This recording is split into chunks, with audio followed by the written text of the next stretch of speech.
Welcome to the Chronological One-Year Bible, March 6th. Today's reading is Numbers chapter 22, verse 1 through chapter 24, verse 25.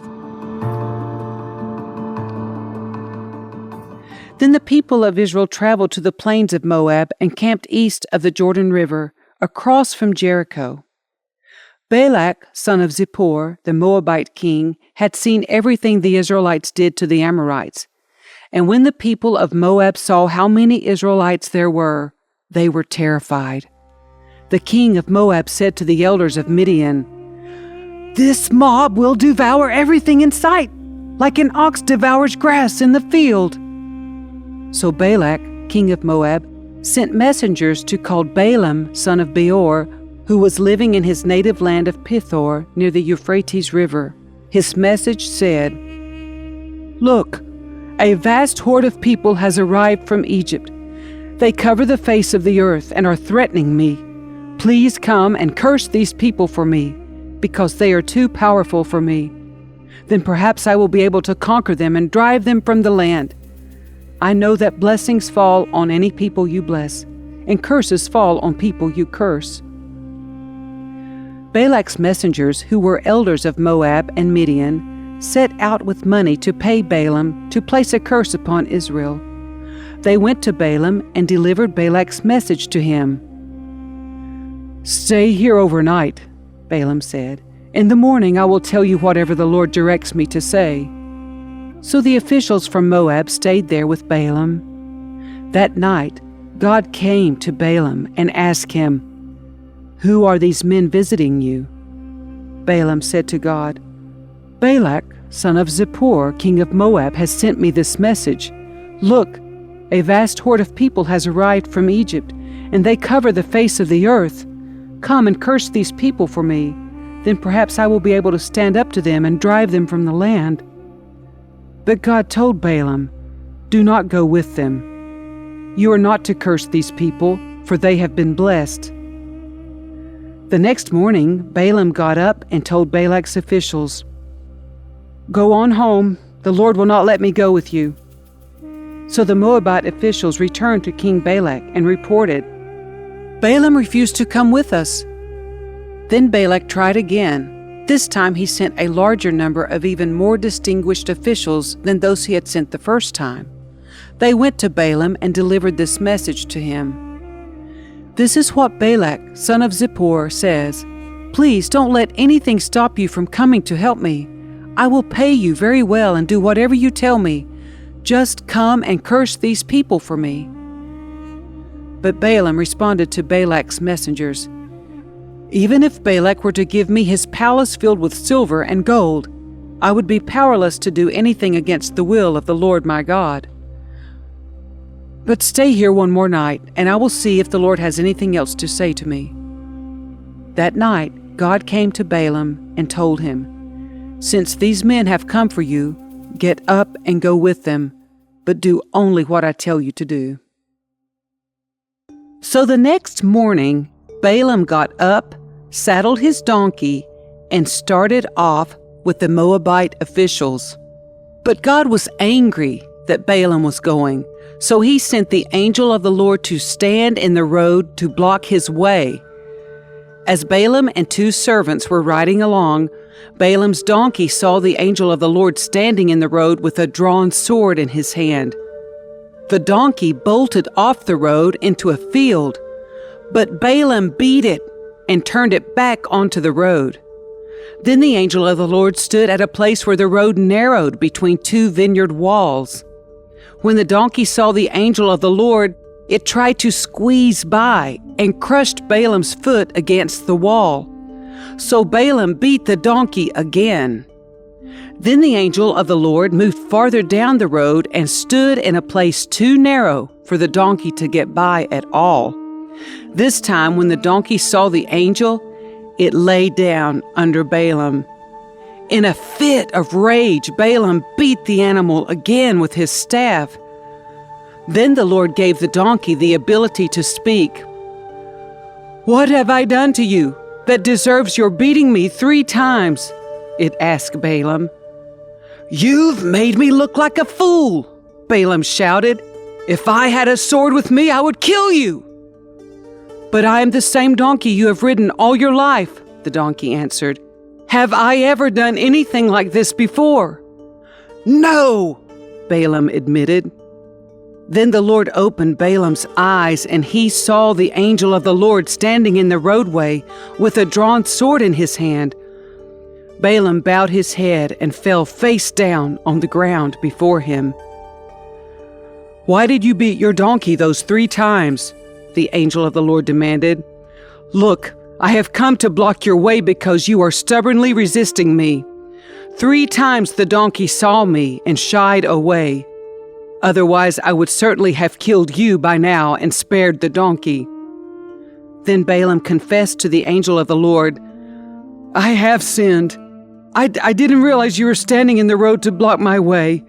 I will return home if you are against my going."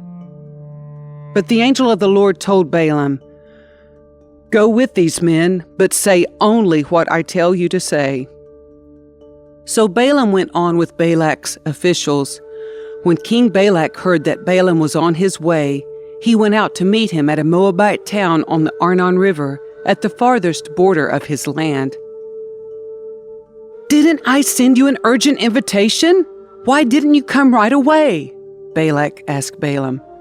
"Didn't you believe me when I said I would reward you richly?" Balaam replied, "Look, now I have come, but I have no power to say whatever I want. I will speak only the message that God puts in my mouth."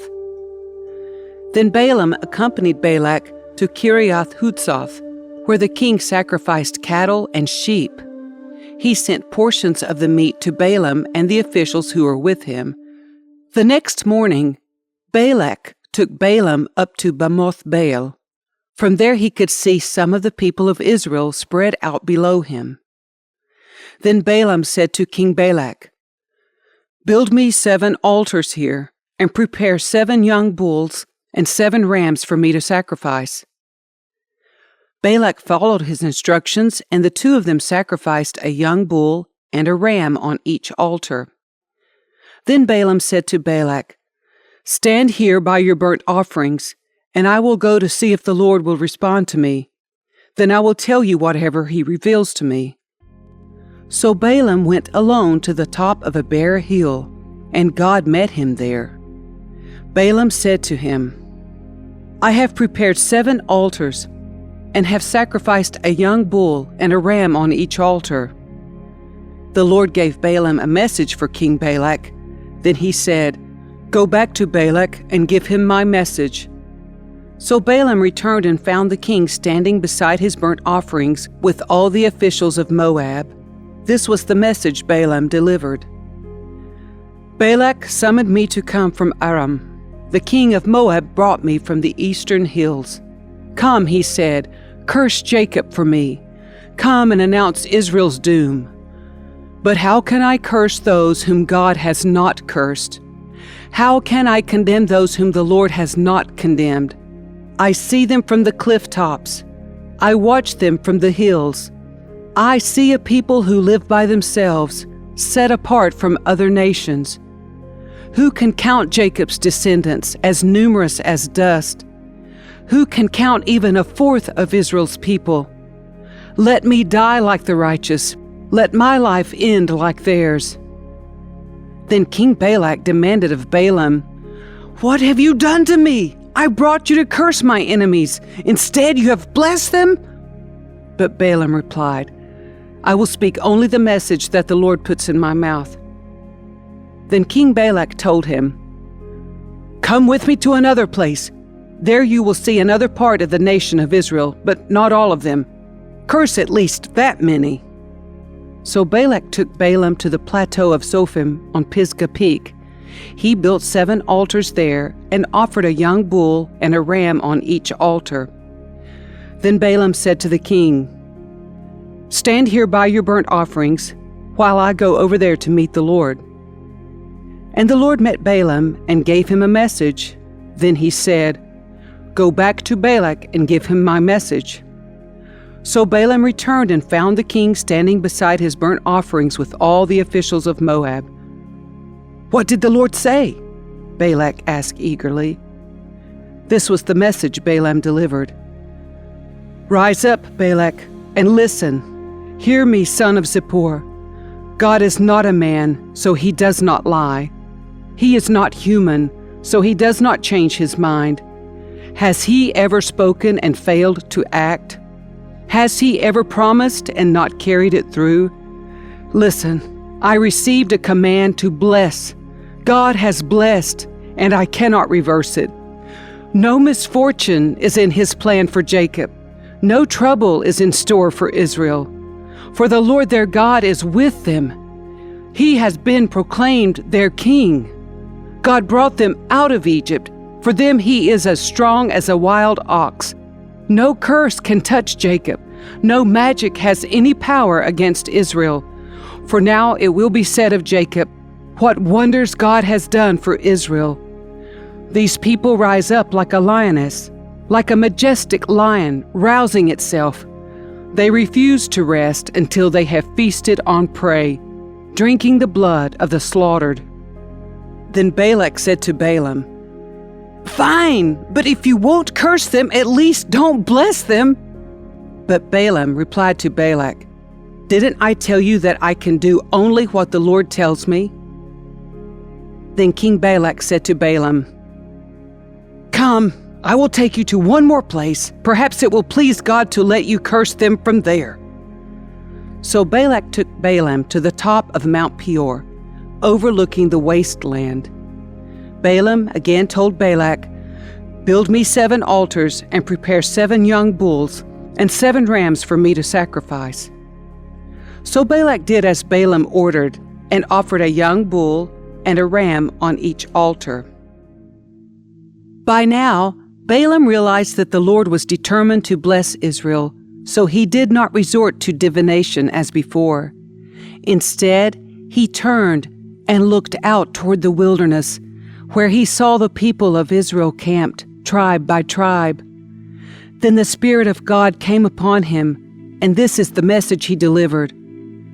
"This is the message of Balaam, son of Beor, the message of the man whose eyes see clearly, the message of one who hears the words of God, who sees a vision from the Almighty, who bows down with eyes wide open. How beautiful are your tents, O Jacob! How lovely are your homes, O Israel! They spread before me like palm groves, like gardens by the riverside. They are like tall trees planted by the Lord, like cedars beside the waters. Water will flow from their buckets. Their offspring have all they need. Their king will be greater than Agag. Their kingdom will be exalted. God brought them out of Egypt. For them he is as strong as a wild ox. He devours all the nations that oppose him, breaking their bones in pieces, shooting them with arrows. Like a lion, Israel crouches and lies down. Like a lioness, who dares to arouse her? Blessed is everyone who blesses you, O Israel, and cursed is everyone who curses you." King Balak flew into a rage against Balaam. He angrily clapped his hands and shouted, "I called you to curse my enemies. Instead, you have blessed them 3 times. Now get out of here. Go back home. I promised to reward you richly, but the Lord has kept you from your reward." Balaam told Balak, "Don't you remember what I told your messengers?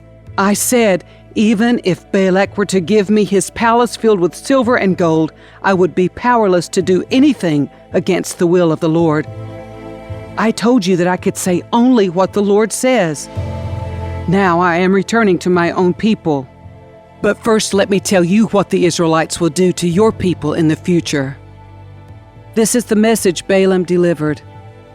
This is the message of Balaam, son of Beor, the message of the man whose eyes see clearly, the message of the one who hears the words of God, who has knowledge from the Most High, who sees a vision from the Almighty, who bows down with eyes wide open.